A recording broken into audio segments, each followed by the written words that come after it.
and a very good morning to you. And I am on a trip. I've been riding about 10 minutes so far, so I thought I'd stop and start the camera and I'll talk you through what is happening over this weekend. So I'm on a trip up to the north, Darlington area, and I shall stop off at York to visit the Viking Centre on the way. And I am on a Triumph 900. And right off the bat, I would like to say a big thank you to Superbike Warehouse in Great Yarmouth, the link is in the description below, for lending me this bike for the weekend to do a demonstration review, long ride review. This weekend I should be hitting about 700 miles, so we shall give this bike a very good test and see how it rides on back roads, nighttime, daytime, motorways, etc, etc.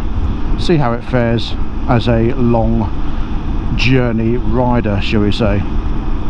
Well, a long journey rider in a short period of time. So don't be alarmed by the service due light. It's not due for another 2,800 miles, and I'm not going to be doing that much. However, they have serviced the bike for me as a matter of course, because I am going on a decent journey. It's a 70 plate Triumph Tiger 900, and it's just had its first MOT, so that's all good. One advisory is in the next few thousand miles the front brake pads could do with looking at, and that's it. Now, as you know, or you may not know, I used to have the 2013 Triumph Tiger 1215 Explorer. I absolutely adored that bike. I got rid of it because it was massively heavy, 270 odd kilos with the luggage on, and this is considerably lighter. Now I shall put up some specs on the side here, and as you may notice, I've also got the Carpuride motorcycle dash, which I did a review on a few weeks ago. That is on here as well, so we should be seeing how that fares. That's connected to my phone, and that will be letting us know the journey. A great little tool, much better than having your phone down on the handlebars, and much cheaper than buying a dedicated sat nav, because obviously it's your phone as well, so it can connect to your Bluetooth. Now this Tiger is the, as I say, 900 Rally Pro, so I've got knobbly tyres on this. It'll be interesting to see how they ride on the road. I do love a Triumph. It is quite blustery this morning. I've got a bit of a side wind going on, and checking the weather, I shall be chasing the rain. Hopefully I won't catch it up. There's also a bit of rain behind me, hopefully that won't catch me up, but we shall see. Now this bike comes with heated grips, heated seats, all the mod cons that you could imagine. I like the electric start on this, much more modern than my Triumph, and it's very comfortable, nice and light as well, especially in comparison to my 1215, and still got plenty of torque. When we get to the other side of the roundabout, I shall accelerate quite sharply, and you will see how rapid it is. Great visibility out of the mirrors. I've got a tiny bit of arm, but nothing to write home about. I have got my 46 litre, sorry, Givey top box on the back here as well, which is loaded up, and I am sporting an orange backpack, obviously. Alright, I'm in third gear, 30 miles an hour. Let's see how this does. Easy, easy, as you would imagine from a Triumph, or any bike that's 900cc really. Effortless, beautiful, smooth, gorgeous gear change. I love this bike, and I've only ridden it for 15 miles so far. I That's what we like. Clear roads, great visibility from these LED lights, and I have to say, I miss my Triumph. I love this. Nice commanding, comfortable position. Good engine braking. I do like a torquey speed triple. You don't get as much engine braking as you would, say, on a V-twin, but you get enough. These triple engines are superb. I do like them. Sensor front tyre. Well, I pumped it up myself. I'm not concerned about the front tyre. I pumped it up myself. I haven't reset the tyre monitors. I might do that.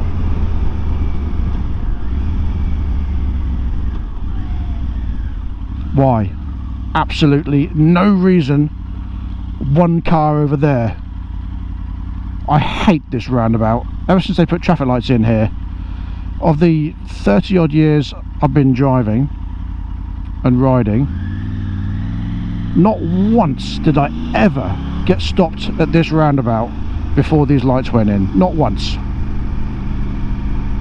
No one had any issues. There was never any accidents here, not that I can remember. However, since they've put the traffic lights in, it's just caused ridiculous mayhem on some days. Honestly, progress. What a bloody joke. I am going to cycle through the menu in a minute and see if I can reset these tyre pressure monitors. Have a play whilst we're riding. Oh, heated seat. No, turn that off, don't want that. Ah, fog lights. Interesting. Do I turn them on? I do like a fog light. Yes, let's have them. Oh, they look cool. Right, let's have a look at the... what we got here? Oh, hello. Right, we've got options. Road.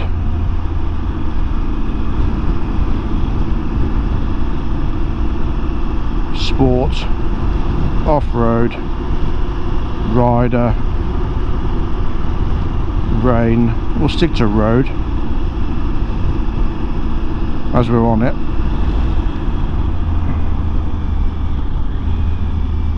Right, what we got here? Right, okay, so stop motorcycle immediately. It's a bit dramatic, isn't it? Now I checked these and I put 34 in the front, as the manual suggests. Let's see if it front PSI not registering. Really? So I've got no air in the front tyres then, is that what you're saying? Well, I think I'd know. Maybe the tyre pressure monitor needs looking at. Can I reset it? 83 miles to the gallon? Average 50. That's good. 50 miles to the gallon from a 900cc. 101 mile range of fuel. Duration of it going 13 minutes. Connect headsets. No, don't need to do that, but thanks for the option. Oh, I haven't reset the clock. They put a brand new battery on it for me.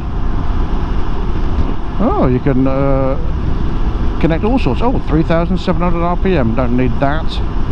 Style. Oh, hello. Let's have a look at the styles. It doesn't look any different to the other one. Right. No, don't like that. So basically it just lowers the... oh, okay. No, don't like that either. Oh, hello. Ooh. Let's have a bit of yellow.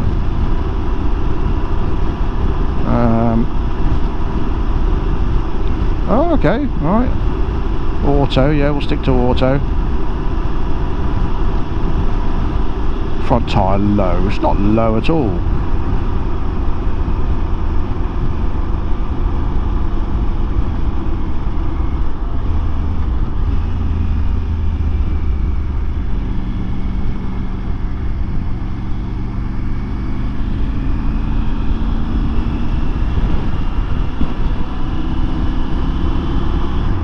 GoPro, music volume. Oh, it's all sorts of stuff you can have here. Alright, let's stick to the #1 style because I like that. I quite like the yellow. We'll have the yellow. And yeah, we'll leave it at that. You join me in King's Lynn. It's 6:30 in the morning. So there we go, the Triumph Tiger 900. I've just stopped at McDonald's for a coffee and possibly a sausage and egg McMuffin. Yes, I will have one of those. Or do I wait for a lay-by and get a nice burger and a cup of tea? I'll do both.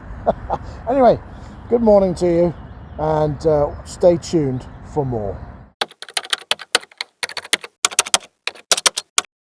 Right, here we go.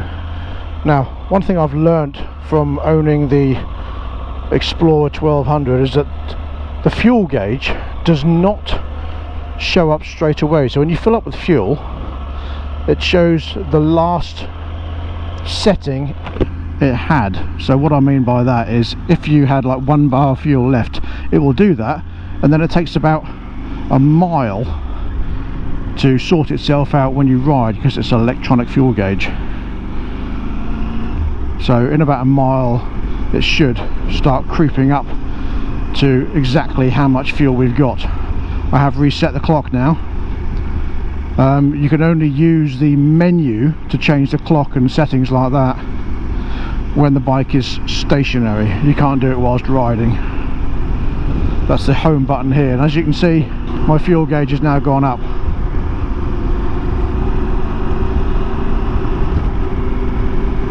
Now I have to be careful here because it's average speed, cameras, blah blah blah, boring, boring, boring. Not that I would speed, of course, but I shall use the cruise control here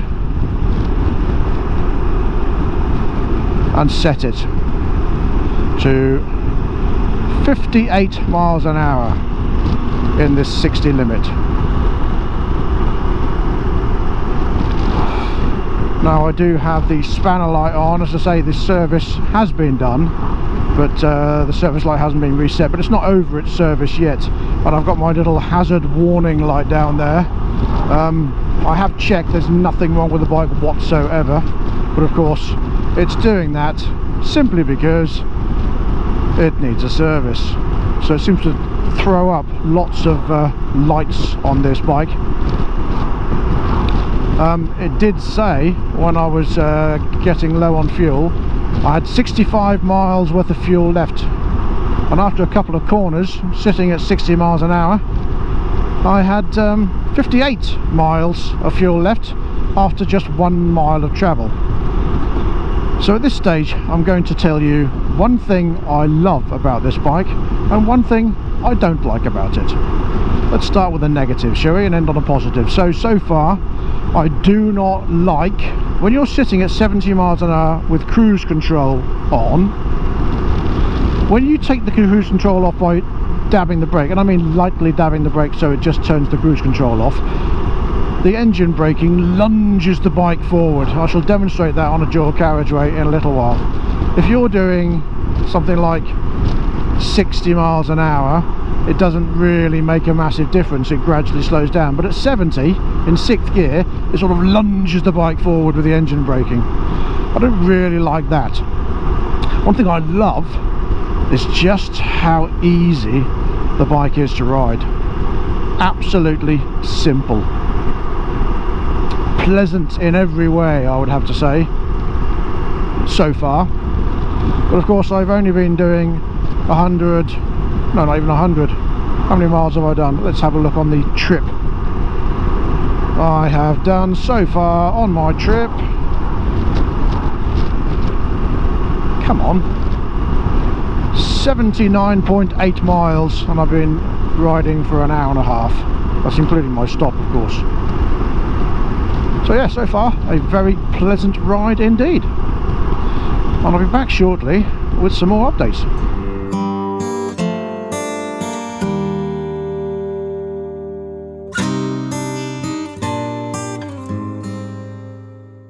Well, the time is now 8:15. I'm in the middle of nowhere.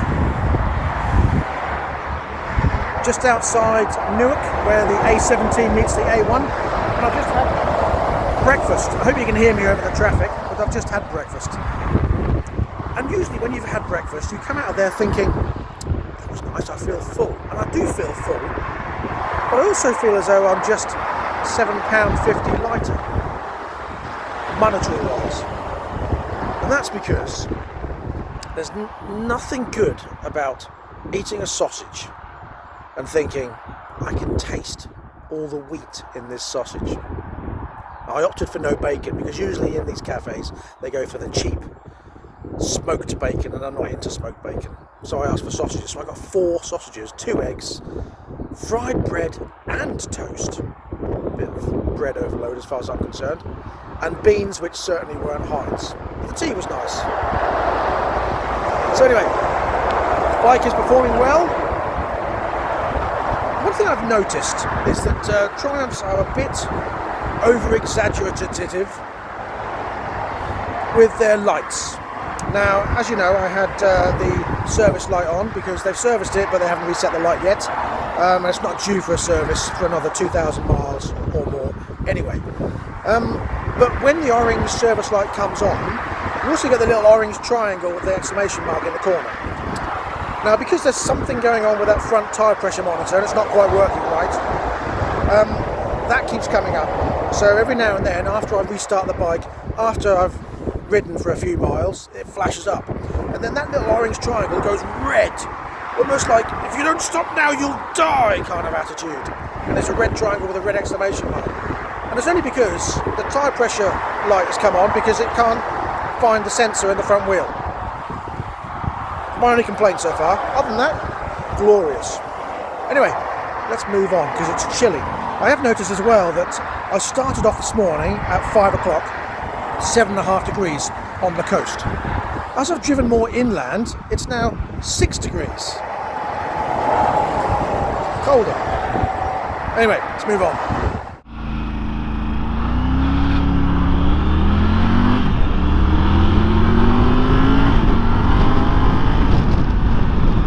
As you can see, this pulls really nicely. Now what you'll see, as I've just stopped and started the bike, you will see the little tyre pressure thing come up in a minute, and that little triangle will turn red. Just a very exciting bike, getting very excited and throwing on lights everywhere. But I'm now coming up to York, and the bike is lovely. It's a fantastic ride. It does remind me of my old Triumph. However, I would say the seat is not as comfortable as my Explorer was. It's not a massive difference, but it's just not quite as comfy. Now I'm going to hold on the brakes. I'm going to sit at 70 in a minute, and I'll show you what I mean by those brakes doing the lunging forward on the engine braking. Let's see if I can hit 70 on this dual carriageway. I've got 4 miles or 4.6 miles before I have to turn off.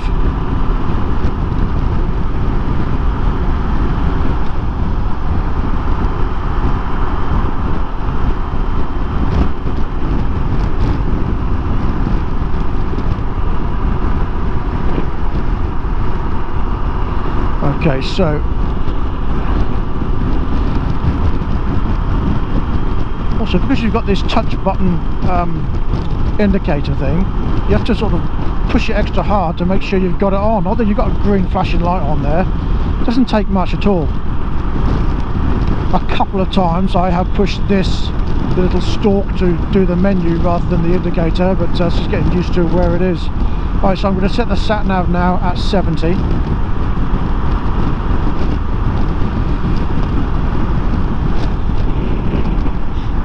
Go along, and then I'm going to tap the brake as I'm going to turn off the traction control, and you'll see the engine braking as it lunges.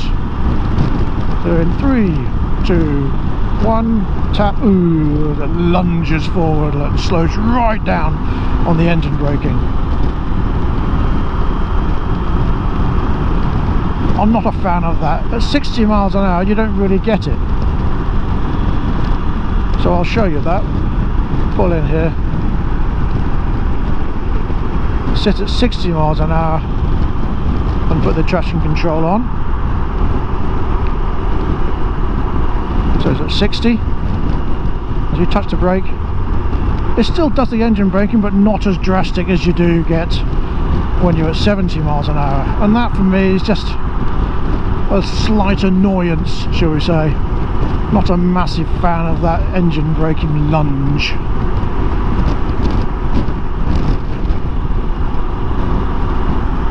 What I do like, sitting at 63, car wants to pull out, open it up, and you're out of his way.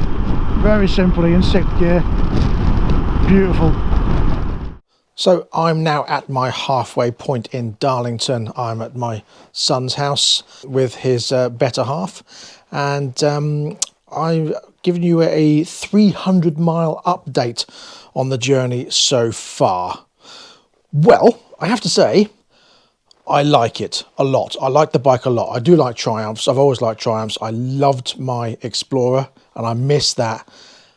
Is it as good as the Explorer? Bear in mind the Explorer was a 2013. Yes, in some ways, no in others. Now, yes, because it's a lot lighter. I mean, a lot lighter. It feels nicer to ride. However, the seat is not as comfortable. The suspension for me set up as it is quite spongy. So when you slam on the brakes, you really do dive. When you stop, you sort of bounce a little bit. However, you can adjust the suspension, and the rear preload you can adjust. Overall, it rides really nicely. I love the dash, nice, clear, precise dash. Takes a couple of bits of getting used to. It's a 5-minute job just to get used to the menus and knowing that you can't change anything on the main menu on the home button on the right hand switch gear unless you're stationary and it's out of gear. So you can't do anything on that menu until you're stopped. Once you've got used to that, no problems whatsoever. The tyres, bearing in mind they're sort of Enduro-esque tyres, no problems at all. There is an issue with the tyre pressure monitor on the front of that, and that is that it doesn't seem to work. So it seems to keep throwing up these errors every now and then going, oh, danger, you're going to crash and die apparently, but you're not. So once that's sorted out, but that's just a tyre pressure monitor problem. Once that's replaced, no problems at all. I checked the tyres before I left and the tyres are fine, so no dramas there. Overall, I really do like the bike. It's very smooth on the gear change. The seat, as I say, after 300 miles, I was getting more of an ache, not numbness. I've got no feedback. I've got no buzziness anywhere. So nothing through the handlebars, nothing through the foot pegs. It's comfortable enough. However, I've got a little bit of arse ache after 300 miles. But that just might be me being practically knocking on the door of 50. I don't know. I no longer have the other Triumph to compare with. So, I mean, overall, I prefer this simply because of the weight. It's just so much lighter and so much easier to maneuver, whereas the other one was so cumbersome. But on a longer journey, the Explorer was lovely because it was very smooth. I mean, you've still got a lot of the features, like you've got cruise control on this, you've got the heated grips, but on that, red is usually the hottest. Now on my Explorer, I had to have it on the minimum and I was comfortable. Even that was a little bit too warm after a while and I had to turn it off. This, on the hottest setting, is like lukewarm. You can just feel it. So, not as powerful as my old Explorer ones. However, you've still got heated seats. You've still got heated grips. You've still got the cruise control. You've got Brembo brakes now. Fantastic brakes, pull up really sharply. I like the suspension. There isn't really a lot I don't like about it. The only thing I really don't like, and it does bug me a little bit, is when you're on cruise control, and as I say before, you're doing 70 miles an hour, when you dab the brake, and I mean lightly dab the brake to take it off cruise control, the engine braking makes you go boo. That's quite severe. And I don't think it needs to be that severe. I think it should be more subtle. At 60 mile an hour, you don't really notice it, but at 70, it's a little bit severe for my liking, but that's just a minor niggle, to be honest. Now I've got the journey back. Tomorrow I should be going back. I'm going a slightly different way, so I'll be doing a little bit more miles. So in total, we'll be looking at about 700 miles. And I'll fill you in on how I'm feeling at the end. So stay tuned for a bit more riding, and I'll see you at the end of the journey. Right, so I've been riding this morning it's now lunchtime. Been riding for 2.5 hours, and I've done about 130 miles. Just stopped off for some fuel near Newark, and I can honestly say the bike is doing really, really nicely. It rides really well, whether it's rain, sunshine, or whatever.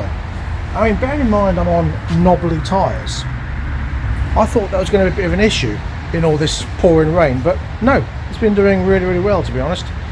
I don't like rain, and a lot of you that know the channel will know I don't like rain. I hate it. Don't like riding in rain. There's nothing enjoyable about it. You've got to get all your gear on. I mean, I have to say I am dry apart from my feet.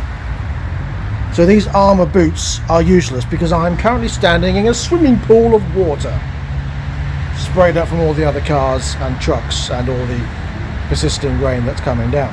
However, I can't tell if my left testicle is wet or cold. And my arse is a bit sore from that saddle. So I would say if I was to own this bike, I would definitely get one of those gel pads to go on. But other than that, I'm feeling quite comfortable, to be honest. The bike is performing superbly, really pleased with that. Touch wood, there's wood. And yeah, I'm pleased with how it's going. Oh, every time I move, squelch, squelch. Yeah, these armour boots have lost their waterproofing over the past few years. I don't know how waterproof they were in the first place. Maybe if I'm going to do some more of these, I need better boots. But this all-in-one romper suit is doing well from Oxford, and of course my jacket is bone dry underneath, and even if I wasn't wearing that, I'd be confident that I'd be dry anyway. But yeah, there we go. Really enjoying the bike, enjoying the time on it, bearing in mind it is chucking down the rain. But yeah, performing nicely. I've come into a blocked off car park which had a little opening, which used to be some kind of a hall. I don't know what's going on here. I don't know what that used to be. Window's been smashed here. Nice. I don't know what used to be in there, or what that used to be at all. No idea. Some kind of hotel? Don't know. Let's see if it says on the front. Oh, it's raining. I shouldn't be out in the rain. I might melt. No idea. So yes, I've just popped in to stay dry for a second. Well, I am going to stop off and get myself a coffee. There's a Waitrose here. I don't really fancy a Waitrose. Quite fancy a McDonald's, I think. Other takeaways are available, and I might get a Starbucks latte. Other takeaway drinks are available also. Or as Andy would say last week, laddie. You want a laddie? Oh, I don't know what you said. Do I want a what? A laddie. Oh, you mean a latte? Yes, I'll have one of those, please. Love the Geordies, don't you? Very friendly, loving people. Brilliant. But yeah, so here we are in the pouring rain, enjoying a bike. The last time I did that, I was with Mick Extance in Wales. Chucking down the rain, but I absolutely loved it. I don't think it matters if you're on the right bike and you're on the right journey. I mean, it doesn't help that unfortunately I've been doing motorway all the way. Oh, and on a point of that, I have made an observation, and that is that I know that the four-wheeled motorised vehicle users, I've always had a bit of a beef with the two-wheeled motorised vehicle users, but a lot of people I've noticed in traffic don't tend to pull over for bikers as much as they used to. Now, coming down, we hit 3 miles of crawling, sort of 2 or 3 mile an hour traffic crawling, and I was filtering through at maybe 10 miles an hour. And the amount of people that just didn't pull out of the way. I'm not saying I'm entitled for them to do that, but you know, why would I sit in traffic in the pouring rain on a bike when I can filter through quite happily, as bikers do and are perfectly legal to do. For some reason the police had closed the road for, I don't know, a fallen acorn or something, but whilst I was filtering through the traffic, so many people just didn't pull out of the way. And there was quite a few, and I have to say most of them were VW owners. I feel my phone is ringing, my wrist is vibrating. But yeah, VW owners would actually pull to the left to close the gap to not let me through. Why? Jealousy perhaps? I don't know. But, and on another note, and this is not being sexist in any way, it's an observation. The amount of people, I had my my cruise control set at 70 miles an hour, and I was just sitting there, 70 miles an hour, uphill, downhill, whatever, doesn't matter. The amount of people that overtake me and then pull in and then slow down to the state that I had to pull out and overtake them without adjusting my speed whatsoever. And every single time, I kid you not, it was a person of the fairer sex. Now, take from that what you will, but just an observation. Anyway, we'll get some food. See, told you other food and drink was available. Gone for a ham and cheese toastie and a Costa coffee. So, yeah. So I am back and showered, bikers away, etc., etc. And how did it go? Well, unfortunately, because of the rain, there is no point in me getting the camera out because you'll just see rain on the lens. So trust me, it was wet. A lot. Now yesterday I did about 370 miles I think in the total, because I went up and I went west a bit and then I went back and then up north furthermore. Today was just a ride back. So in total just under 700 miles. But the bike performed superbly. Very pleased with it. Didn't miss a beat. Lovely bike, great to ride. Just a couple of things that niggle me about it, bearing in mind I'm comparing it to my old 2013 Explorer 1215 Tiger thingy. Coming back, I had rain constantly. My Oxford romper suit kept me nice and dry, as did my Lightning Storm jacket. Back on sale again very soon. However, the armour boots, I could have been wearing moccasins because my feet were like I was walking around in little paddling pools all the time. Just awful. Not happy with that whatsoever. But the bike, that's the main thing. Well, I love how light it is. It feels so easy to get up on its tyres off the stand, to get on, to manoeuvre. It's just brilliant. That's the best thing about it for me over the 1215, just how light it is in comparison.